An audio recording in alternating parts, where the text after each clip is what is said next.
Okay, so we're all the way at the beginning, the first choice. So we just met and we're roommates. Quinn's smile didn't waver despite my hesitation. He returned to playing with my hair and I resettled in position. My eyes drifted to the television where adverts for toys and laundry detergent played. All of this is new to you, isn't it? I can tell. You're right though, and I get it. I won't be pushy. My stomach knotted. My few experiences with romance had been nothing but twisted or disastrous. With my brother haunting me, I knew Quinn deserved better than that doomed fate. I should finish unpacking. I stood, forcing Quinn to drop my hair. He pouted, but I pretended not to notice as I picked up one of the small cardboard boxes and headed to my room. Valkii? I paused and glanced at him, still on the sofa, holding the comb.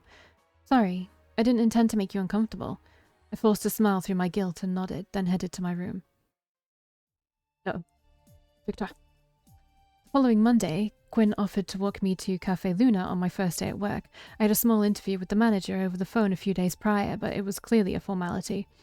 We walked down the street, passing a man standing idle against a building. His gaze lingered a bit too long for my liking. Are you sure you won't get in trouble at work? You're a worrywart, you know? I told them I'd be late. It's no big deal. Quinn warned me they were constantly short-staffed because of the low pay. Their customer base was primarily high school and college students who were notorious for poor tipping. Okay, I appreciate you walking with me. I'm not sure I could find it on my own. Since moving in, I spent a couple of days unpacking and organizing things in my new small bedroom. As promised, Quinn brought home a perfectly sized pallet for my bed. After that, I spent time studying some basic cooking and cleaning skills. I didn't want to be useless around the house or take advantage of Quinn's kindness. Happy to. I gotta harass someone there anyway. Quinn grinned mischievously as we reached the cafe. He opened the door for me and followed me inside. Yo, asshole. Oh, look what the rat's dragged in. Eh? Isn't it what the cat dragged in? Cats have better tastes. Quinn snorted and Julian rolled his eyes. Is this the new kid? Yep, be nice. Valkii, this is Julian. He's your co-worker. Nice to meet you.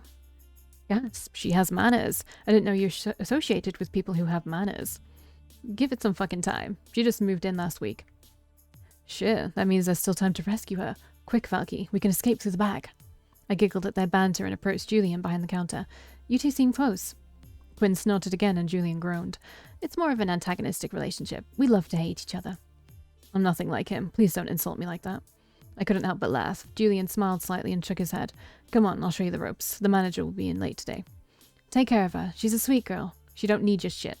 Bye, Valkii. Thanks, Quinn. Julian spent a couple of hours between customers showing me around the cafe, how to work the register, cleaning routines, stocking, ordering, and how to craft the most common item. The manager came in before lunch, and I filled out a lot of paperwork. During the afternoon rush, I mostly shadowed the other employees, lending a hand where I could. The day flew by, and shortly before close, I was taking orders alone when a tall, handsome, red-haired man entered the cafe. Go away. Hi, Valkii. First day on the job. My hand immediately went to my name tag, nervous at first that he knew me, but quickly remembering my name was on display. Is it that obvious? The stranger smiled widely and shook his head. I'm Sebastian. I come here a lot, and I haven't seen you working here before. Ah, of course. Yes, I'm new. What can I get you? What do you recommend? Huh? If you're a regular, I'd like to try new things. Well, I haven't tried much of the menu yet since I just started today, but I did have a blueberry muffin for lunch. That was good, and they're freshly made. Sounds great. Can I get a strawberry smoothie with that? Of course, I like those too. It was a straightforward order, and I'd seen smoothies made repeatedly throughout the day. In a few minutes, I had his order ready and rang him up. He put $5 in the tip jar, which was almost the same price as his order. In what fucking universe? Thanks, darling. Have a good day. You too. I hope to see you again. He paused with a surprised look, and his cheeks faintly flushed pink. Really? Oh crap, was that a weird thing to say? Yeah, it was nice meeting you. He smiled bashfully and nodded. You as well, love. Comes here a lot, huh? I've never seen him before. A few days passed before Brandon showed up at my door. I just returned from classes and Quinn was still at work. I nervously let him inside. His expression was troubled. Everything okay? Yeah, everything's great. He raised a suspicious brow before moving to sit on the couch. I sat on the opposite end of the sofa. They're using couch and sofa interchangeably? I thought, like, couch is American, sofa's, like, British. Is it? I don't know. Casper was outside somewhere. Quinn explained that while he'd wanted to keep Casper indoors, somehow the furry Houdini always found a way to escape, and eventually Quinn forfeited the war.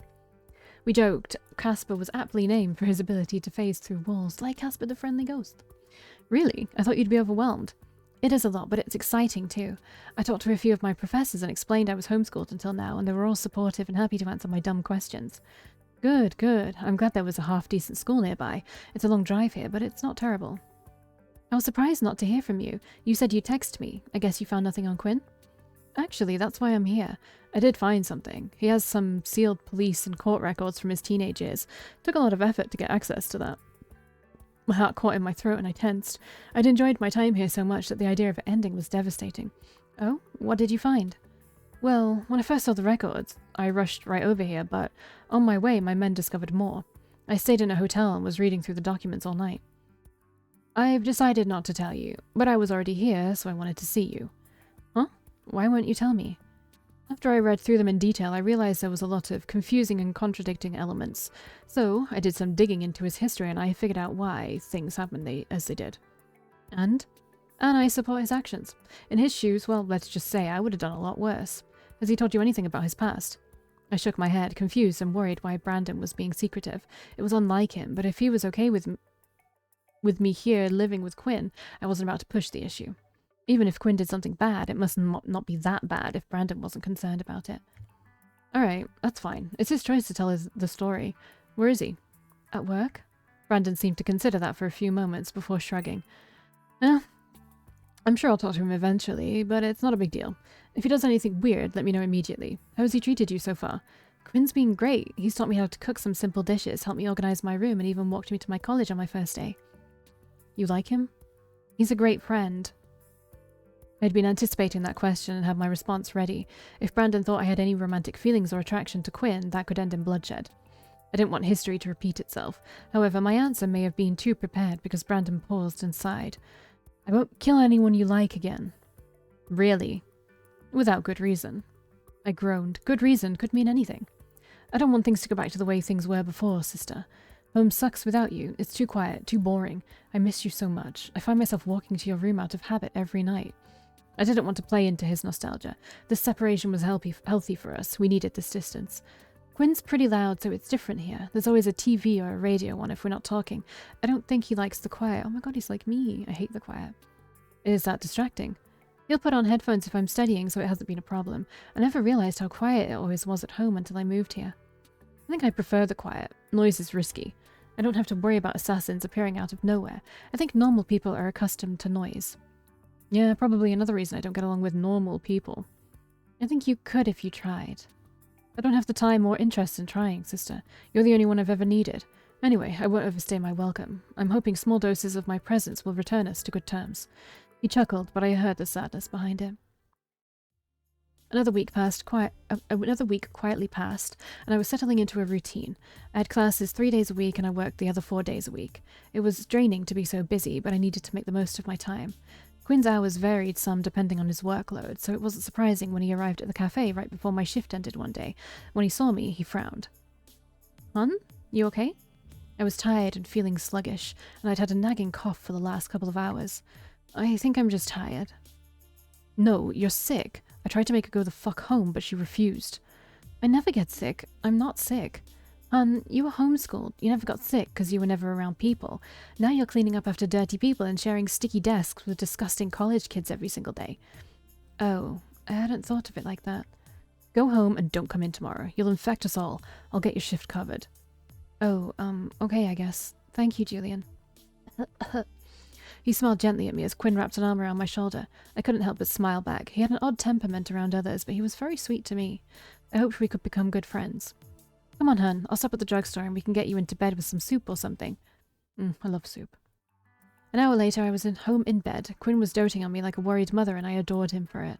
Brandon and servants attended to me on the rare occasions where I did get sick when they had the time, but mostly I was just left on my own as a child. Quinn made me canned soup and brought an assortment of medicine to treat common colds. He was gathering my dirty dishes when his phone buzzed in his pocket. I watched as Quinn pulled it out and his eyes grew wide in fear. I sat up, concerned. What's wrong? Maybe nothing. I gotta take this. He set my dishes back down and walked out of my room and across the hallway, leaving his door cracked open. I silently argued with myself. I should mind my business, but he looked so afraid and I felt terribly worried. I waited a few minutes before surrendering to my nosiness, wrapping myself in a thick robe and tiptoeing to stand beside his door and listen. God damn it, who broke it? His furious tone surprised me. I'd never heard him angry before. He was always such a calm, happy person that I couldn't even imagine it. Sorry. Don't take the Lord's name in vain, I know. Doesn't matter. Yes, I'll make you another one, and you know what? I'll make sure it's not breakable this time. He was trying to sound happy, but the strain in his voice was clear. I'm happy you liked it. I'll make the next one even cooler. Oh, did you remember to make the yearly appointment? I'll stay the day like always. So, what are we doing this year? Sounds like a lot of fun. How's our new dad treating you? Well, he's still new to me. I barely talked to him. Suddenly his tone turned bitter and grim. Has he touched you? What? Eve just turned 18, didn't she? Lily, if that man if he even hints at something, I want you to call me. This had gotten too personal, and I regretted eavesdropping. I walked back into my bedroom. I sat down and waited, wondering if I should confess my crime or pretend it never happened. A few minutes later, I jumped at the sound of a sudden loud crash and what sounded like a broken dish. I got up and rushed to Quinn's door, but when I overheard him crying, I hesitated and knocked. Not now, please. Oh, sorry. I'm here if you want to talk about it. He didn't respond, though I could faintly still hear him crying. I returned to my room. Nearly an hour later, I was in the kitchen preparing tea, fretting if enough time had passed to knock on Quinn's door again. After I left, he closed his door completely and hadn't made a sound since. I was steeping the tea when Quinn returned. His eyes were a little red from crying, but otherwise he seemed normal. Casper was sitting on the countertop. He yawned. Hey, sorry about that. Oh, no need to apologize. Are you okay? Yeah, I'm fine, hun. I'm guessing you're wondering what that was all about. Well, yes, but you don't have to tell me. No, I should. It'll happen again, and I need to tell you I'm leaving for a bit anyway. That was my little half-sister Lilith on the phone. I love the name Lilith. I go home and visit her for her birthday every year. That sounds nice. Yeah, for her. We're pretty close because, well, reasons, but honestly, I hate it there. I hate the rest of my entire family. I'm fucking miserable as fuck there and I can't wait to get the fuck away, but it's been such a long drive I have to stay overnight and I can't afford a hotel right now. Quinn sat down at the small island, heaving a big sigh. I passed him the tea and sugar. Why do you hate it there? Many reasons. My family is very religious. They'll never accept who I am or my lifestyle, but it's not just that. There's bad history. I did something a long time ago. They've never forgiven me for it. But I don't regret it and I won't apologize for it. I'd do it again in a heartbeat. I saw his clenched fist and frowned. Would it help if I went with you? Quinn's eyes widened and his mouth went slack. Widened, I assume that was supposed to be. He stared blankly at me and I blushed. I didn't know if that kind of offer was crossing a line. Quinn was just my roommate, after all. Sorry if... I can't put you through that. I mean, fuck, I don't think they'd be hateful to you, but you'd be disgusted. I took a bit of offense to that, though I couldn't exactly tell him about my experiences at home living with a crime family. Don't underestimate me. I can handle more than you think. Are you fucking serious? Yeah, I mean, if you'd like me to come, I don't want to be in the way or cause you more problems. Quinn covered his mouth with a hand and stared off into nothingness, thinking for a few long moments. I waited quietly. They would assume you're my girlfriend, even if I told them you weren't. Honestly, if I told them you weren't, they might bully you for being a weirdo living a sinful life like me. Well, I'm an atheist. Well, my parents are Christian, although we rarely went to church, but I've never really believed in a god, neither does my brother. Things were hard growing up for me. If there is a god, I don't think he cares about us. I feel the same way. So I don't think anything about they say would bother me. Okay, that's good, but I wouldn't mind you playing my girlfriend either, or even being my girlfriend. He grinned mischievously and I relaxed, grateful to see the old Quinn returning. I chuckled softly. I guess if you want, I'll pretend to be your girlfriend, but it's just pretend. We're roommates. I don't want to ruin things between us. Ruin? Is that the only reason? Well, no, it's not the only reason. I'm still getting to know you, and my brother, well, he complicates things. Your brother? How? There are rules I have to follow to be allowed to live here. What? You're over 18. They can't force you. Yes, they can. I don't want to talk about it. That's just the way it is. Quinn wasn't happy with that answer, but he understood not to push it. He finally picked up his tea and sipped it, which was probably cold by now. Must have been that long. I stared down at my own, having forgotten about it. Okay, If you're willing to come and play that game, I'd love to have you, or at the very least, your being there will give them something to talk about besides history. Her birthday is in 2 weeks. Okay. And by the way, there's going to be a lot of people there. I smiled and nodded, thinking his little sister must be popular. Hopefully, we could have some fun while we were there. It was just an overnight trip. I believed we could get through it together. Was it like a cult? Quinn woke me up at dawn to leave the day before his sister's birthday. I jumped out of my bed in a panic at the sight of him. His colourful red and blue hair and makeup were gone, and a normal blonde man stood in his place. Only his piercing remained. At my reaction, he blushed and touched his hair. Huh, should have warned you. Sorry. This is my natural colour. You undyed your hair? Why? It's just easier this way. I'll dye it back when we get home. Oh, okay. It looks good, really. I just thought a stranger was in my room. He blushed again and shook his head. I prefer the dyed look. This reminds me too much of the past. Wow, he looks so different. I can't believe how little we knew about him. Yes, he is a very private person.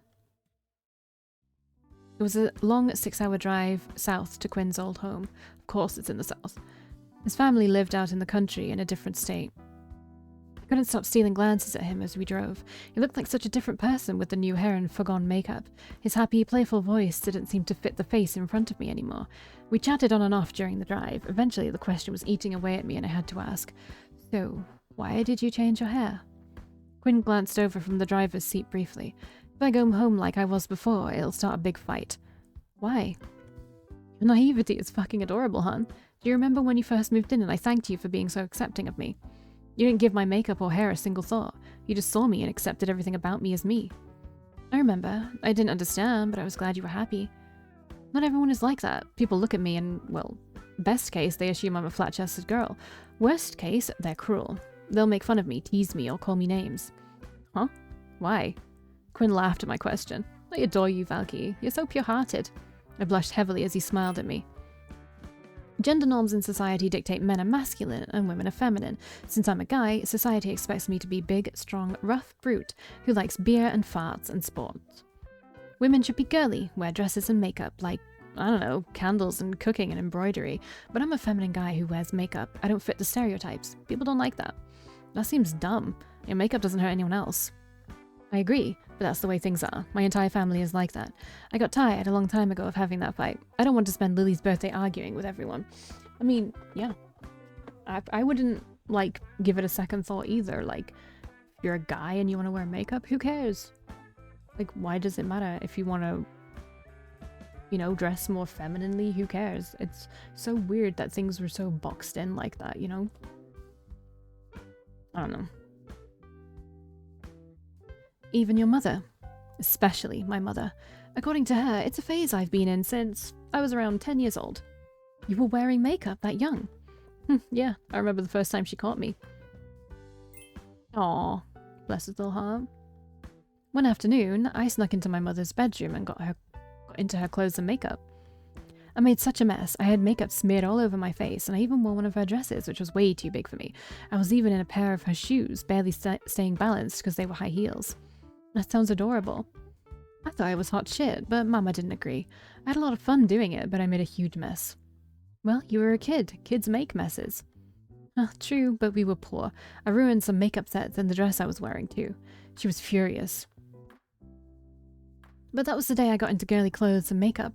As I grew up, I'd borrow my sister's stuff all the time, and every single time I did it, it was a huge fight and I'd be in a lot of trouble. I'm surprised you kept trying. If you knew me back then, you wouldn't be. I never listened when people told me to behave, despite the constant punishment. My behavior divided my family, though.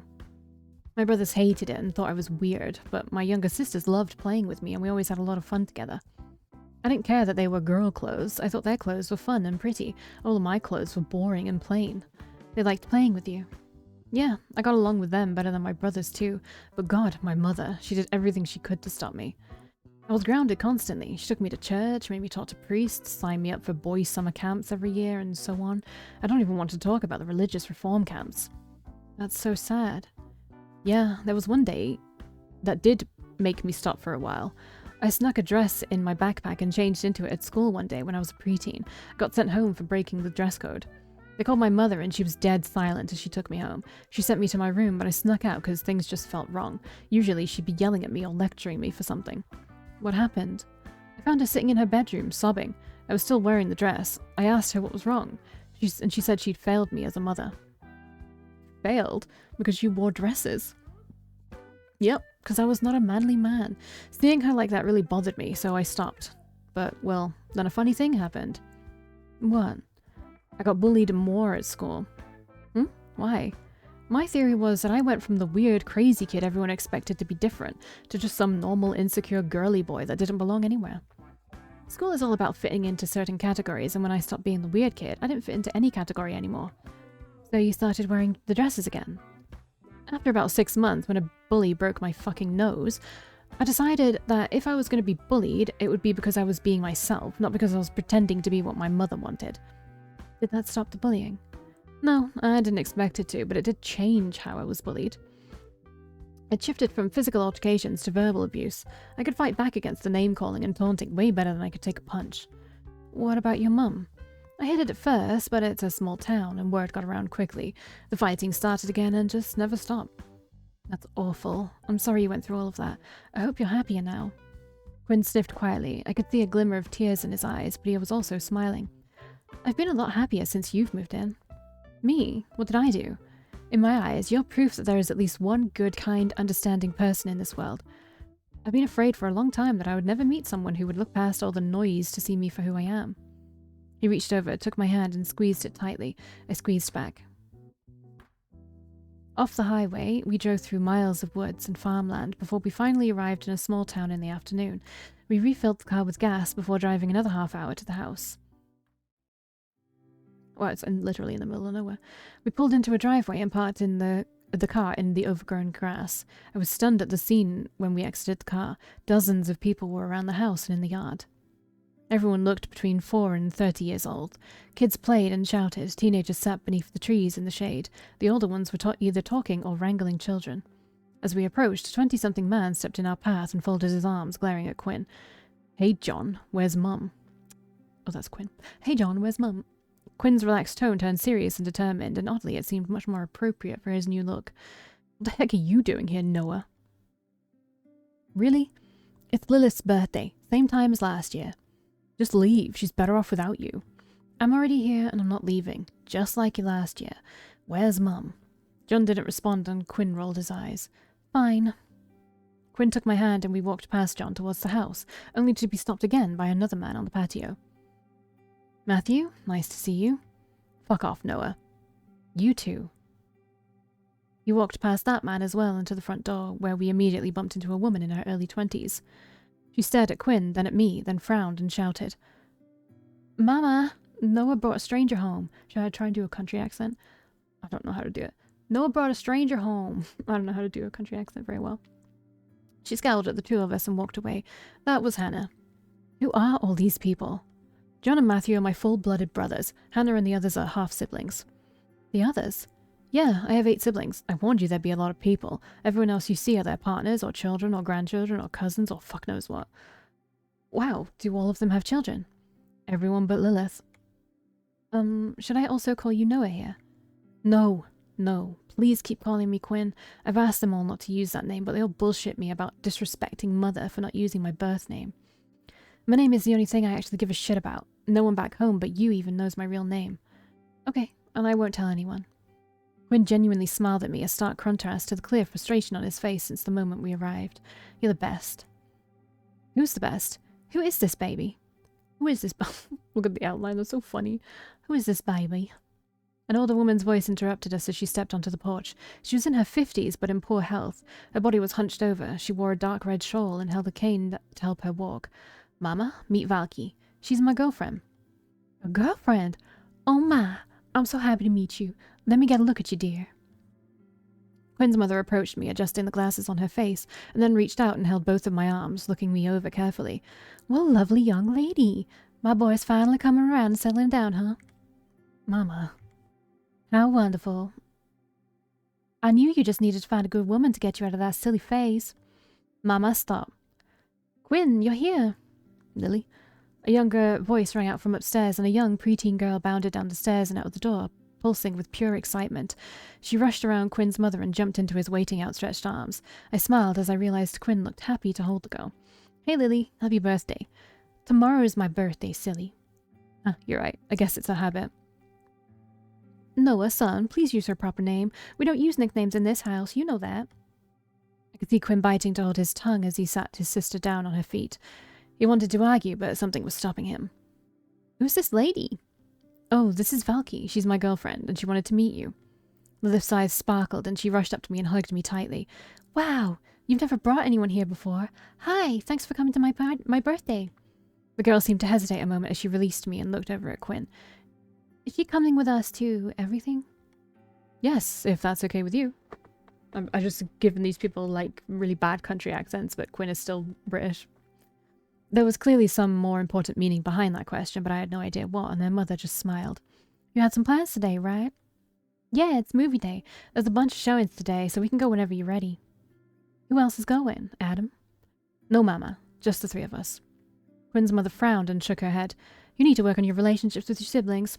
One day I'll be dead and gone, and they'll be all you have left.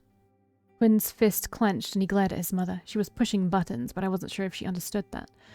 How about you tell them to try and get along better with me, huh? Son, I've told you this 1,000 times. All the others get along just fine. You're the one that needs to make amends.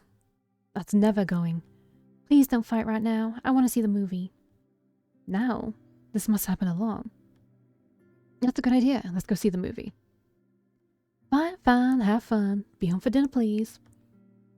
We left the house then, with Lilith rushing ahead, skipping with excitement. We had to dodge some rowdy children running across the lawn. Lilith paused at the car and turned around. Oh, did you remember my present? Quinn smiled brightly as we caught up to her. He opened the trunk and rummaged through a bag before pulling out a fist-sized figurine I'd seen him working on all week. The sculpture was of a friendly, happy pig with large white angel wings spread wide. He was painted perfectly and painstakingly detailed, with each feather outlined in a curly little tail. I saw it before we left, and it was adorable. There was a story behind it, though Quinn hadn't told me. Oh my gosh, it's so cute! The preteen squealed excitedly, holding the pig up high and jumping with excitement. And it's very firm. You can drop it on the floor and it'll hold perfectly. Yay! Thank you, thank you, thank you. You're welcome. Mama had one of the boys put a lock on my room so no one can break my things anymore. I'm gonna go put it up. I don't want to lose it anywhere. She did? Really? Quinn seemed very surprised by that, but Lilith nodded insistently. Yeah, one of the girls ruined my church dress and now I don't have one to wear. Mama got real mad. Quinn grumbled in frustration and rolled his eyes. Of course, that's the one fucking thing that would piss her off. Not the bullying. No, the church dress. Language, Quinn. Right. Sorry. Okay, Valkii, I'm gonna go with her to make sure no one tries to give her shit about the figurine. You can wait in the car. We'll be right back. Okay. I leaned against the car as the two of them walked away. We were parked out in the sun, so it felt a bit too hot to sit in the car, so I just waited there. It only took a few minutes before one of the men we'd met earlier approached. Noah's girlfriend. Really? Yep, my name is Valkii. Nice to meet you. He stared at me for a few moments before scoffing. I'm telling this for your own good, because you seem like a nice, normal girl. Dump him. He'll do nothing but lie, hurt you, and abandon you when things get tough. I frowned and folded my arms across my chest. Listen here, you may not like Quinn, but he's been nothing but nice and kind to me. Has he even told you he's a murderer?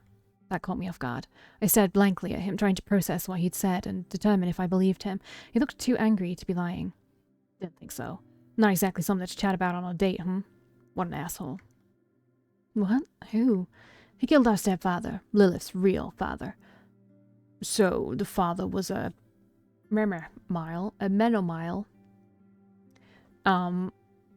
And Quinn schmurdered him to protect her? That's my guess. Do you have any idea what that does to a family with 8 kids?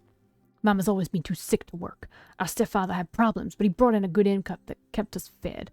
And your selfish boyfriend killed him. Had us spending money on courts and lawyers for months, and then just fucking bailed on us once he was free. That's why you hate him so much. Matthew scoffed again and mumbled a curse. Let me guess. He tell you we hate him because we're all bigoted, closed-minded, religious nutjobs? Well, that's true for some, but not for all of us. He might be a freak, but he'd still be my brother. If he'd fucking acted like a brother instead of abandoning us all to starve. He's the eldest, you know. The older ones take care of the younger ones. That's the way things work around here. Matthew, what the hell are you doing? Leave her alone. Language, Quinn. Quinn ignored Lilith's objection and shoved Matthew's shoulder to push him away from me. Matthew smirked. Just thought I'd give your girlfriend a dose of reality. Oh, there goes gravity. Sorry. Quinn's eyes grew wide and he looked at me. I was still processing Matthew's words, so I could only stare back. Matthew laughed and walked away, leaving the three of us alone together. Ready to go? Lilith crawled into the car as Quinn and I looked at each other in silence. Alright, we're going to say no to get a quick ending out of the way. Oh, shut up. Let me just check that's correct.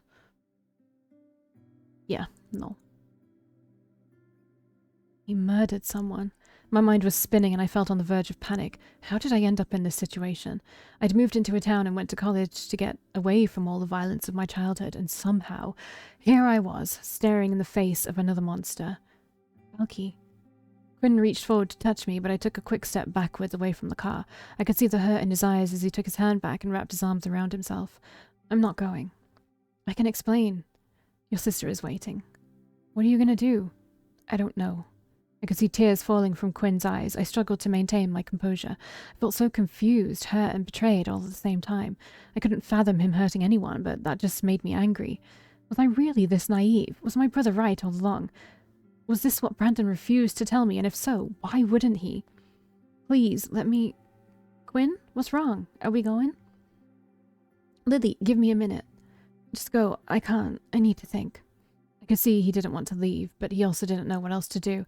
I noticed his hands were fidgeting. He was scratching the edge of his thumb's nail with his other nails, worrying the skin and causing tiny wounds that bled while he looked nervously at the ground. Okay, if that's what you want, but please, let's just talk about it when I come back. He wasn't going to leave unless I agreed, so I nodded slightly. Quinn reluctantly got into the car and Lilith started talking immediately, oblivious to our exchange.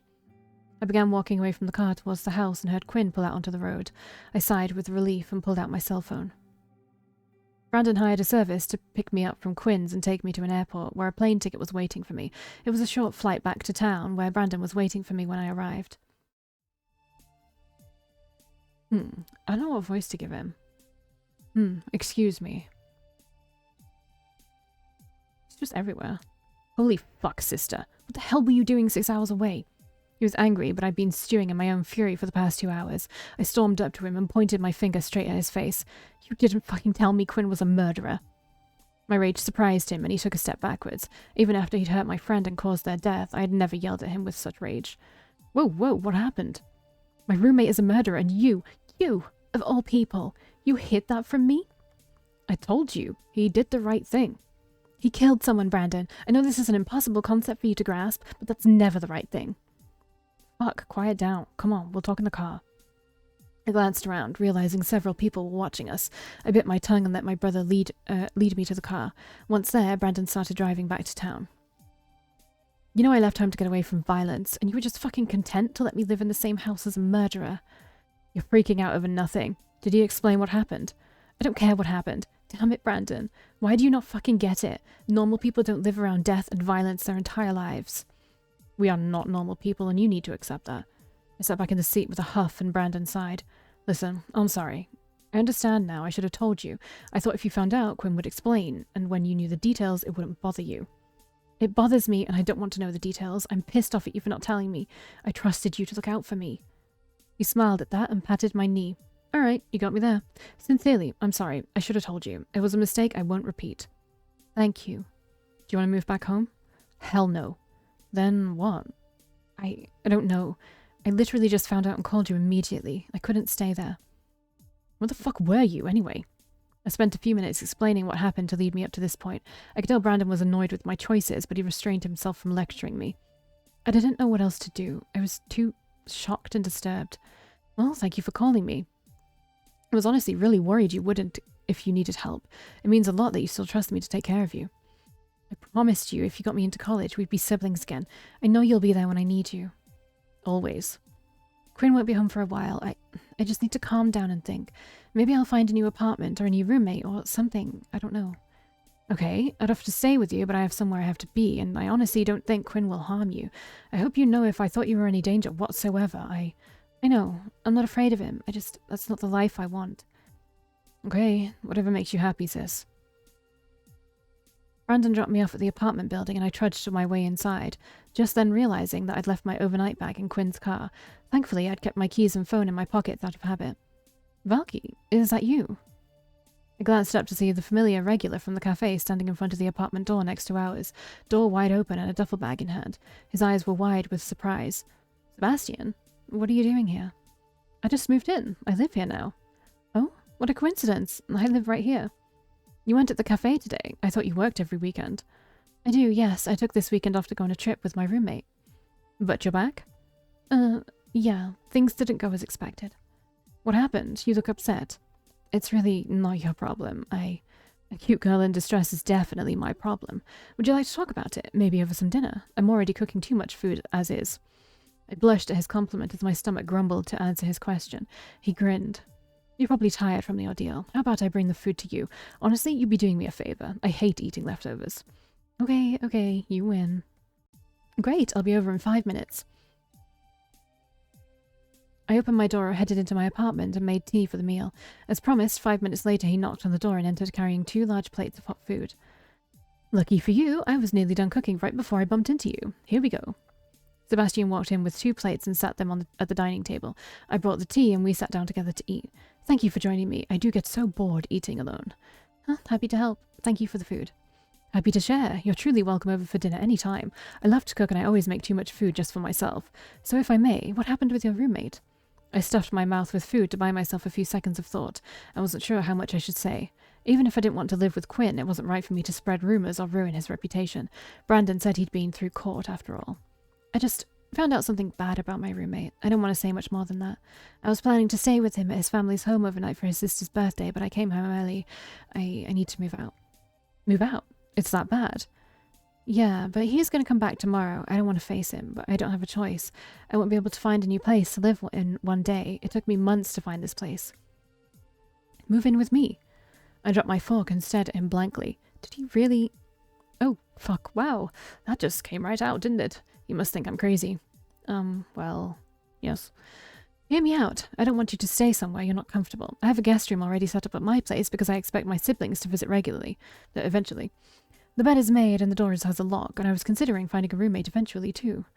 I know we don't know each other well, but, well, I'm guessing based on your situation, you didn't know your current roommate all that well either. Yeah, you aren't wrong about that. I didn't know anything about him. I'm an open book. You can ask me or my brother anything at all, and I promise I don't have a dungeon full of dead bodies anywhere. Yeah, because you'd get rid of the bodies, right? He laughed and I forced a small chuckle. He had no idea how much that possibility truly worried me, but if he could make jokes like that, he was probably a decent guy. Yeah, people who make edgy jokes are notoriously good people. Yeah, not to say that everyone who makes jokes is a bad person, that's not what I'm saying. That's good to hear. We could do a trial run. You're welcome to stay with me to avoid your roommate. You can look for a new place, and if you find one, you can decide then if you'd prefer to stay or move. Really? What about rent? Oh, don't worry about that. Honestly, I only want a roommate for socialization.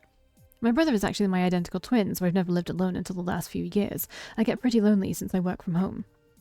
He has a guest room prepared for his siblings, but he's also maybe looking for a roommate, but only for socialization. Haven't they said this place is low quality in a dangerous neighborhood? Plus, there's only 1 extra room in that apartment. He's saying whatever she needs to hear to get her to agree.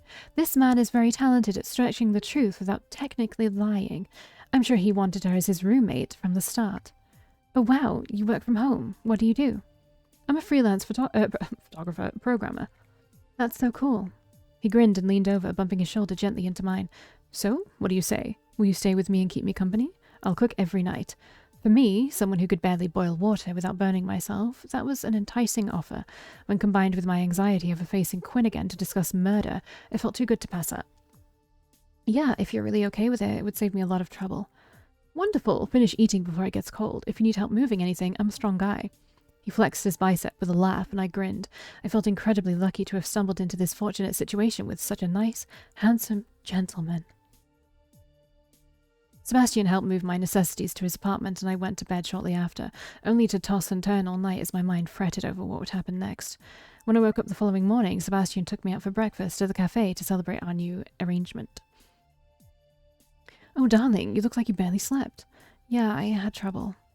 Oh, I'm sorry. Are you worried about your roommate? Yeah, I don't know what to say. Well, I assume he already knows the problem. You aren't obligated to speak with him. I have to eventually. I signed the apartment lease with him. The landlord can handle that. I'll help buy you out of it. Huh? You can afford that? Yeah, it's like an investment. I already love having you stay with me. Maybe it's a bit arrogant to say, but I think you'll enjoy living with me once you get to know me.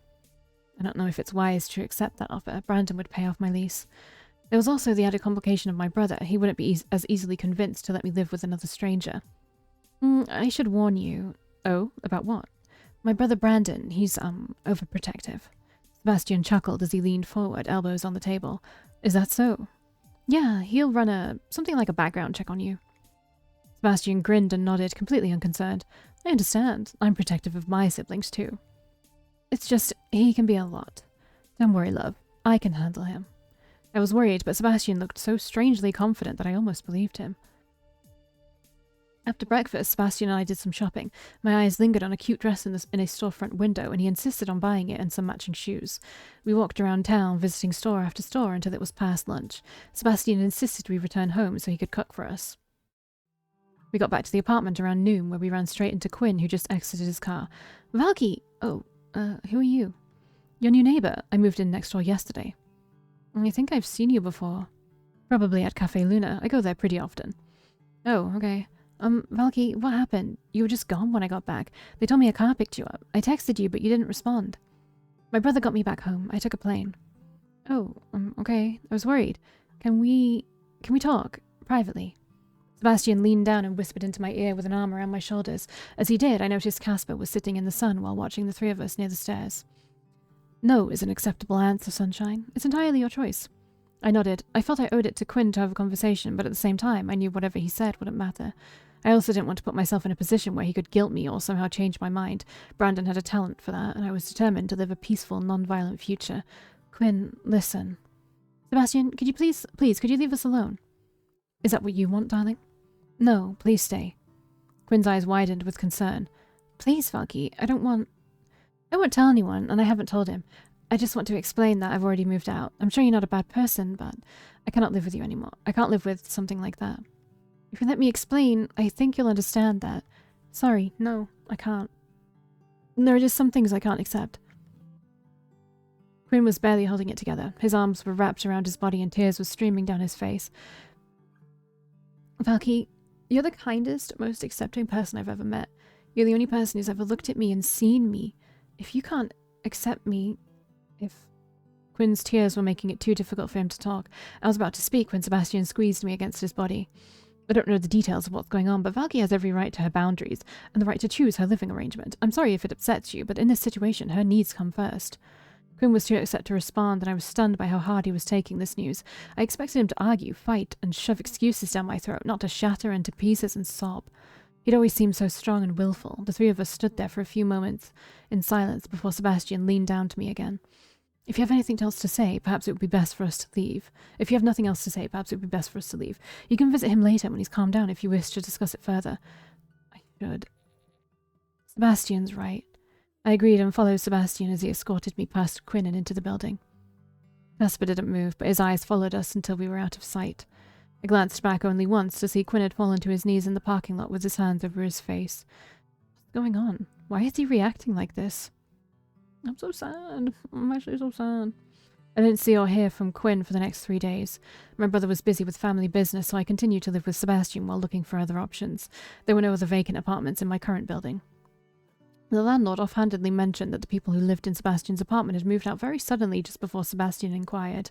But living with Sebastian was nice. He was kind, polite, respectful, and he happily cooked every day for the both of us. I was surprised at how well we got along. He even helped me with my college work and walked me to and from work every day. Working from home gave him an envious amount of freedom. I was at work at the cafe early one morning when Julian approached with concern. Hey, you talked to Quinn lately? No, I moved out a few days ago. Oh? Huh. I didn't know that. It's just, well, there was a party yesterday and he wasn't there. Huh? Was he supposed to be? He never misses a party. And seriously, I mean never, to an almost disturbing extent. People were talking about it, asking where he was. Oh, that's weird. People called him and even texted him. Everyone's honestly a bit worried. I thought you'd know since you two live together. I live next door for now. I'll stop by his apartment when I get home to check on him. Appreciate it. I'm surprised you're so concerned. I thought you didn't like him. Huh, I don't. He's a freak, but he's not a bad guy. I don't want anything bad to happen to him. You want to visit Quinn? Why?